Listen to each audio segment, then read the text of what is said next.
Quiet, please.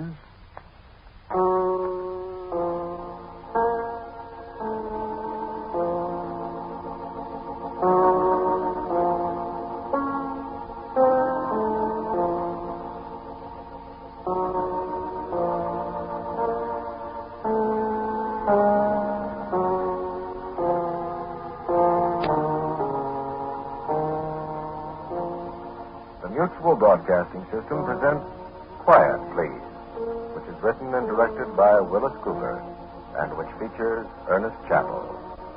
Quiet, Please, for tonight is called Whence Came You?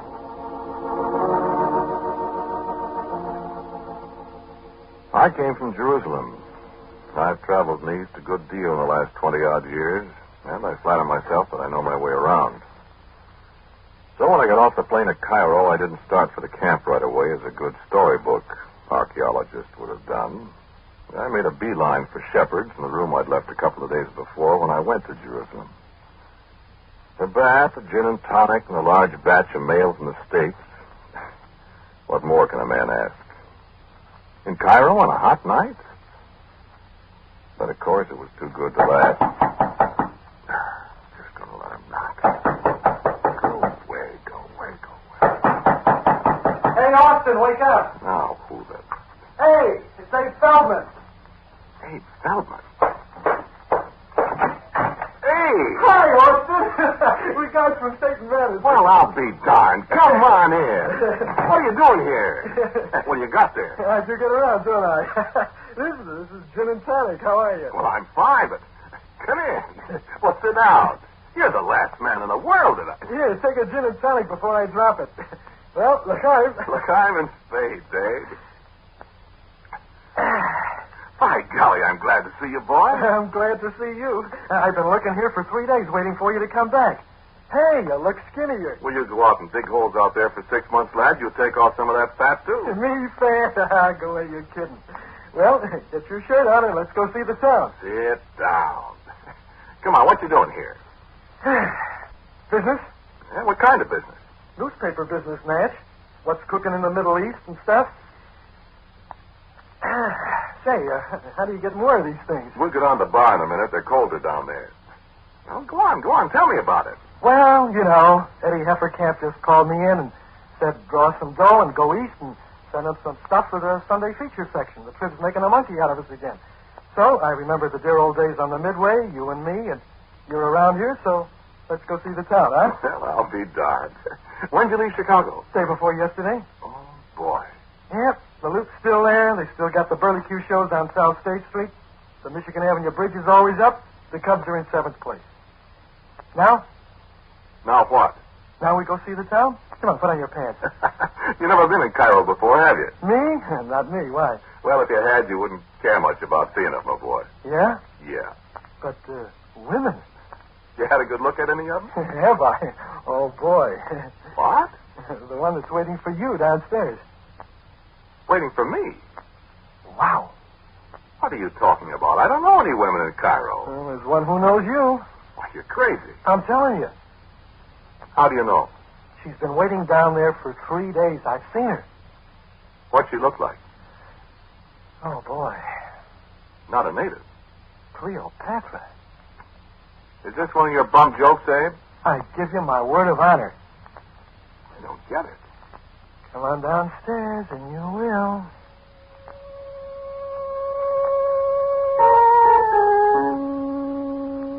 So we went downstairs. British colonels, American traveling salesmen, Egyptian army officers. A thief or two, a bevy of the ugliest women in the world. And I don't see any woman waiting for me. There. By the door to the bar. And I looked. And there by the door stood the one most beautiful woman I have ever seen in all my life. She was no Egyptian native.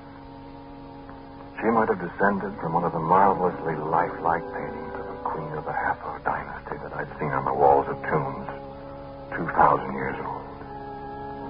How can I describe her? I'd say her eyes were black.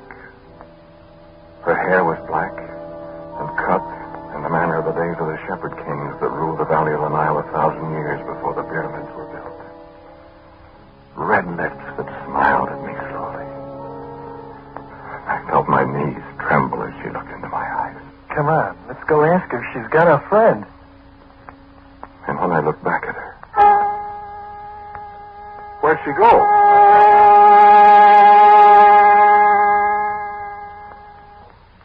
It was midnight, and then 1 o'clock, and 2, and then 3. We still walked the streets of Cairo. The waning moon was rising in the northeast behind our shoulders as we turned our steps back to the hotel. Twice I thought I'd seen her, and twice she, if she it was, disappeared into a narrow, winding street where we couldn't follow. No, I never followed women about the streets of a foreign city before, not in all my life. Well, there's little enough of that in the life of an archaeologist. The women we followed died 1,000, 10,000 years before we were born. We know them only by the portraits painted on the walls of a musty tomb, by what we find in great hermetically sealed stone caskets, wrapped in rust-colored linen and smelling of the ghost of cinnamon and myrrh and spikenard. I don't know why I did this. I know. She wanted you to come after her. That's ridiculous, Abe. I heard her ask for you. Well, what would she want of me? What does a pretty gal usually want of a guy? Drinks, something to eat, a good time? She could have had that from anybody. Yeah, me, for instance. But she wanted you, Austin. Well, why? Maybe she's a spy or something. A spy? Maybe she wanted to sell you something. You know, you grave robbers. Maybe she knows where some old pharaoh or somebody is planted. Yeah, that could be, I suppose. Well, I'm for bed. I got to get out to the diggings early. Fine night we had. Well, forget it. You got a room, huh? Yeah, right down the hall. Well, knock on my door when you get up. All right. Good night. Night. Say, they have this incense all the time around this place, huh? What do you mean? Don't you smell it? Smells like a funeral. I don't. Oh. Yeah, I suppose. Night. Night, Austin.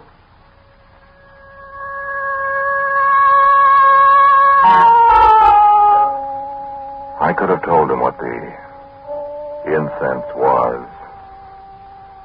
I've smelled cinnamon and myrrh and spikenard too often not to recognize it instantly. When I opened the door to my room, the smell was almost overpowering, used as I am to the funeral spices of ancient Egyptian tombs. No, I'm not going to tell you that a beautiful Egyptian princess of the days of Hyksos was waiting for me in the darkness. This isn't a ghost story. There wasn't anyone in the room. I turned on the lights, opened the window. There wasn't anyone in the room. So I went to bed, dreamed about sailing on Lake Michigan. The storm came up and the thunder crashed. And I was scared to death. Then I woke up and the thunder was the servant knocking on my door, bringing me my morning cup of tea.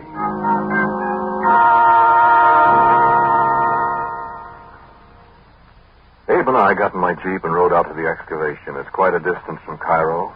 But never mind just where it is, because that's my business. And the university's. That right rear tire went flat just as I'd been expecting. I forgot to put air in the spare, so we took quite a while getting it pumped up. It was late in the afternoon when we got there. Abe had never seen anything of this sort. You see, Abe, these places are built one on top of another. Almost every village and town in the east is. Different periods of time, huh? Yeah, that's right. There may be any number of cities built above the ruins of another.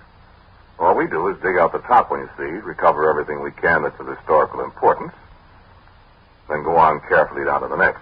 What do you do with the stuff that's on top? It has to be destroyed, naturally. Well, gee, that's too bad, ain't it? Well, we make careful records, photographs. And then you just peel off the stuff and go on to the next. That's right. This is the fourth city from the top we're working on now. See that big pile of rubble over there? Yeah. That's the remains of the other three cities. Gee, that seems a shame. All those years of work and living and everything. Well, we save Artifacts, of course. Say what? No, things that people made, potsherds, fragments of wall paintings, decorations, that sort of thing. What do you do with the people you find? People? Yeah. Oh, mummies. Various things. We read the inscriptions. Decide whether the fellow is important enough to investigate further. The Egyptian government has a great deal to say about the contents of tombs, you know. Find any gold? Not here so far, but we probably will. This part where we're standing was the necropolis of this particular city. Huh? The cemetery, you see. Oh, yeah. It's reasonable to suppose that there are other tombs under here. That's where you find the jewels and the gold and stuff. Generally, yes. Say, Austin, why don't you get a steam shovel in here? You'd move this stuff a lot quicker. And probably smash some priceless inscriptions or paintings into bits. No, my boy, we do this gently. Uh-huh. And you can read this stuff, huh? The hieroglyphics? Hieroglyphics comes from two Greek words originally meaning carving by priests. Okay, Professor. Can you read it? Yeah, of course. I can read a good deal of the later writings by sight. When we get down to the real ancient stuff, that's a little more difficult. What does this say? What? This slab here. Let's see. Here was I, Hotep, presented with I guess you'd say invested with, the working tools of those who build. In my hand, I, Hotep, took the tools of the second grade of workmen in stone, the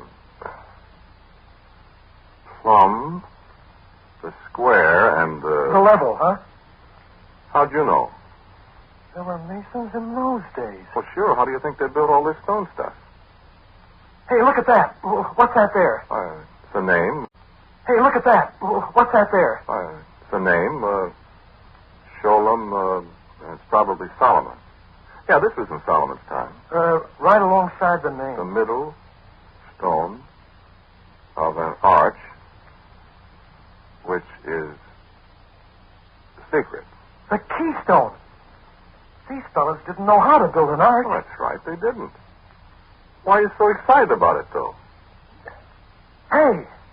What? Look at that. This? Yeah, that's a very fine example of wall painting. Look how the colors are still bright. Look how they... Yeah. You see the same thing I see, don't you? You know what I saw. You know whose portrait was painted on the edge of the slab that came from a tomb that was old in the time of Augustus Caesar. Coincidence or not, here was the face of the woman who waited for me the night before in Shepherd's Hotel.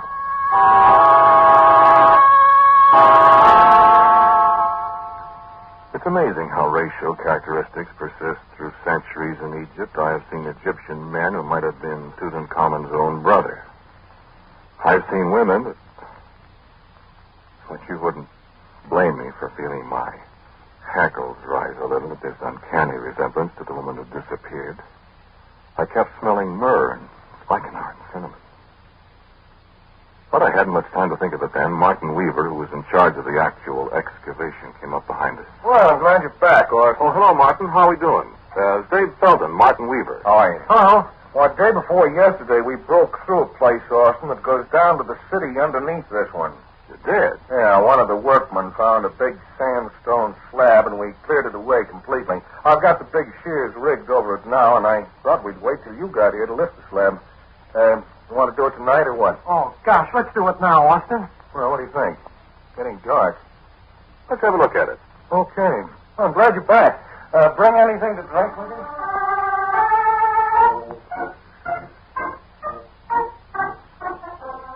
We walked half a mile. There was a little clearing at one corner of the necropolis, and the beams of the shears stood stark against the darkening sky. There was something elemental, something deathly about them. Not an archaeologist's job to be sentimental or superstitious. None of us would stay on the job very long if we were. But the half-inch steel cable was attached to a block of stone that was the only thing that separated us from something that happened perhaps 40 centuries ago. And, well, there are times when a man's entitled to shiver a little in the wind that rises over the desert at sunset. Abe was beside himself with excitement. Let's pull it up, Austin. Go on, let's pull it up, huh? Go ahead, Martin. Okay. Glad we got the engine. That slab weighs about 70 tons. Go ahead.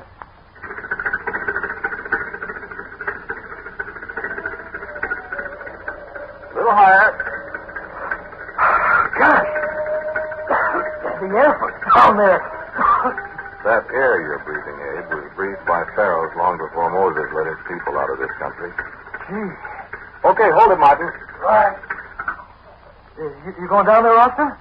Tomorrow. Oh, not now? No, it's late. Oh, gee, I'd like to go down there. We will in the morning. How is it? Let's take your flashlight. Yeah. Mummy case, some wall paintings. Let me see. Take the flashlight. Oh, boy. It isn't far down there. I'm going to jump down. No, wait. Don't do that. I'll be all right. Now, don't go running all over that place, tracking it up, Abe. I won't wait. Dark down here. Get a ladder, Martin. Yeah, okay. You hear me, Abe? I hear you. Throw me your flashlight. Doggone it, that's the last time you... Here. Now stand still. I'm standing still. Hey, Austin, What? there's a picture on the wall. What picture? Over here on the wall, darn it. I dropped the light. Well, stand still. Martin will be back in a minute with his light. Austin, What? there's something in here. Well, be careful. It might be a snake. No, it ain't a snake. Abe. Abe, what happened? Look out, Austin, look out, the slab!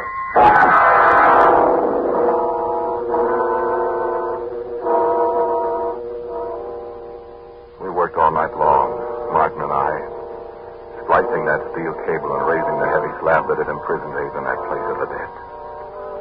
We had no hope, but what could we do? A miracle might have happened. There might have been a chink between the slab and the opening it covered, an opening through which a few breaths of air might have seeped into the tomb. The snake might not have bitten him. He might have killed it. So we told each other all through the night. The stubborn cable cut our hands and defied our every effort. The sun was just rising when we at last had made it fast, and Martin started the engine. We fastened the rope onto the cable, and we swung the great stone slab aside. I was down in the tomb almost before it had cleared the opening. It was too late. I nearly sickened as I called to Martin. He jumped down, too. Oh, my good...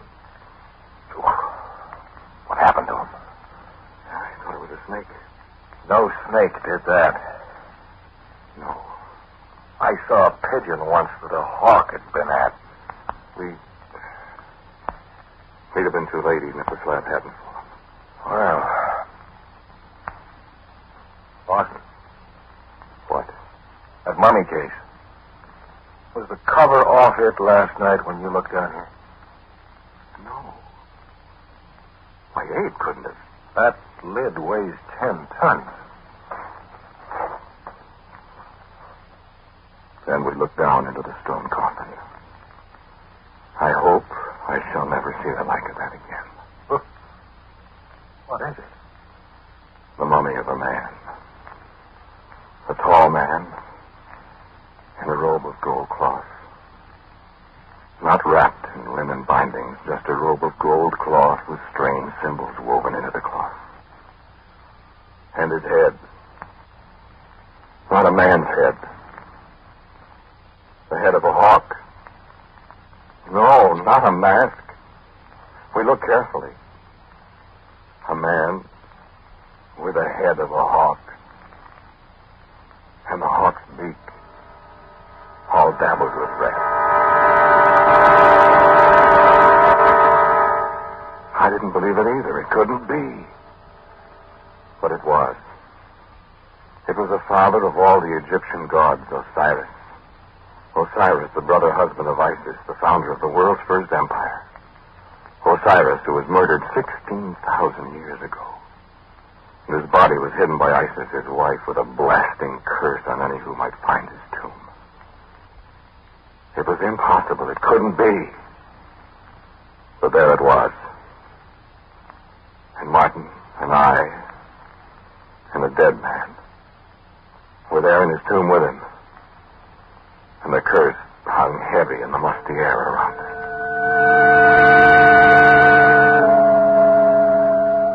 And then the first rays of the sun, reflected from something above us, stole down into the tomb.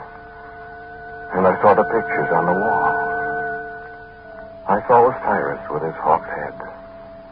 And the robe he wore and the mitre on his hawk's head was the same that the mummy wore in the casket. I saw Isis, his wife, weeping over the body of her murdered husband. And the beauty of the work of the long-dead artist was unbelievable. And I saw another picture. There was the daughter of Isis and Osiris. Yes. Yes, of course I could read the inscriptions.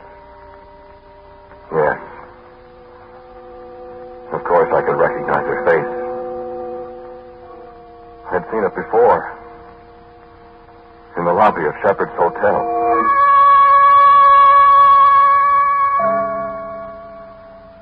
And the inscriptions on the wall were terrifying. There were secrets there that men would give their lives to possess today. There were secrets there that we've only begun to imagine today. I'm a scientist, I know. Or do I? We forgot the thing in the coffin. We forgot the thing on the floor. And it grew darker and darker in the tomb. And I read on and on. I stood before the painting of the one who was Osiris' daughter. Long black hair. Red lips that smiled at me. And my heart stopped at the inscription under the portrait. I read it over again. Be not afraid. Oh. Carved into the living rock of the ancient hieratic characters uncounted centuries ago. Not by the hand of the artist. I knew who had carved my name there. Be not afraid, Austin. And I wasn't afraid at all when I discovered that the thing that was making it dark down there was a great slab of sandstone, slowly swinging around and down to imprison us all in the tomb that the wife of Osiris had cursed.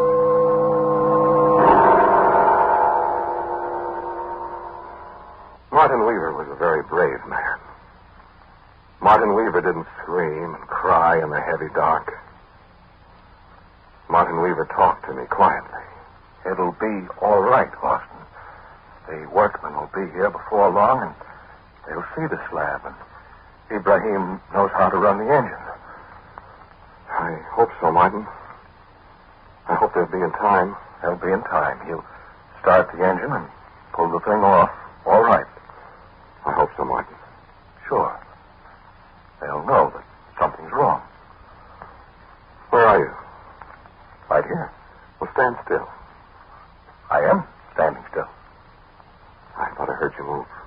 Oh. You afraid, Austin? Are you? Not particularly. But I... Yes. Well, the thing in the... Where are you going? I haven't moved. I thought I felt your hand on my arm. No. Sit still. Don't use up the air. Well, you sit still. I tell you, I didn't move. Something's moving. It couldn't be. Austin? What? Martin. Martin. Martin. Answer me, Martin. Then there was nothing but silence. And then another footstep. And I felt a hand on my arm, and I screamed with terror.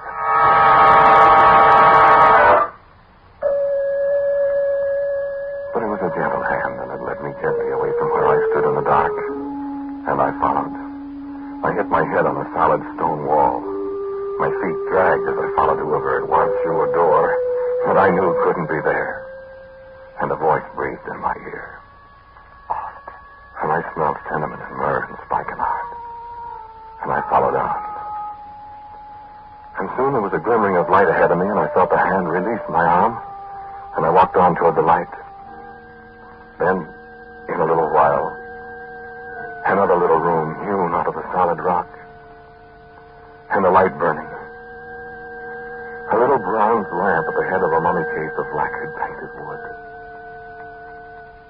And the portrait image on the lid of the sarcophagus. The same face.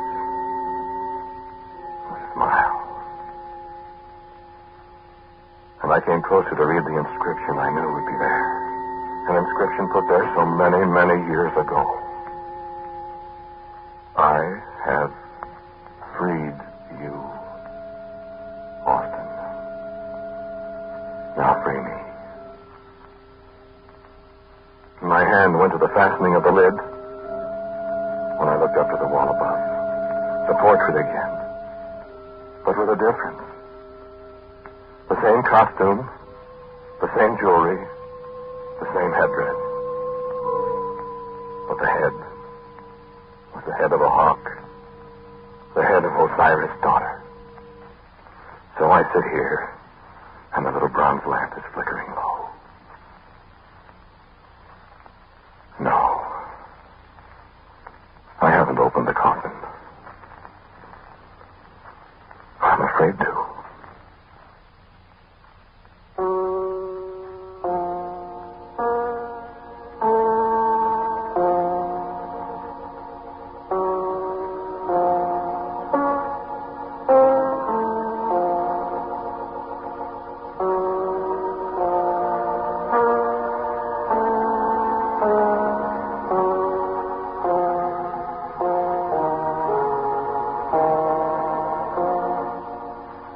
You have listened to Quiet, Please, which is written and directed by Willis Cooper. The man who spoke to you was Ernest Chappell. And Murray Forbes played Abe Feldman. Martin Weaver was Don Briggs. As usual, the original music for Quiet Please is composed and played by Albert Berman. Now for a word about next week's Quiet Please. Here is my good friend, our writer-director, Willis Cooper. I've got a story for you next week called Put on the Dead Man's Coat. It's about a man who had an idea that wasn't good for him. Put on the Dead Man's Coat. The title of next week's Quiet Please. And so until next week at this time, I am quietly yours, Ernest Chappell.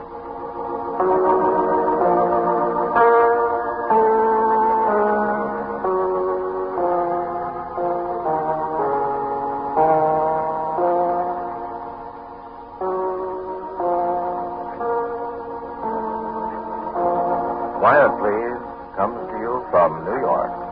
This is the Mutual Broadcasting System.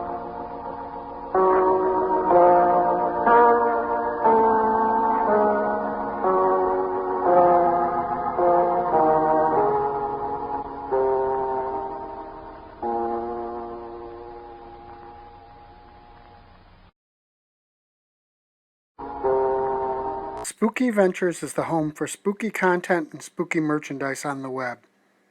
Check it out today at spookyventures.com. And remember, always keep it spooky.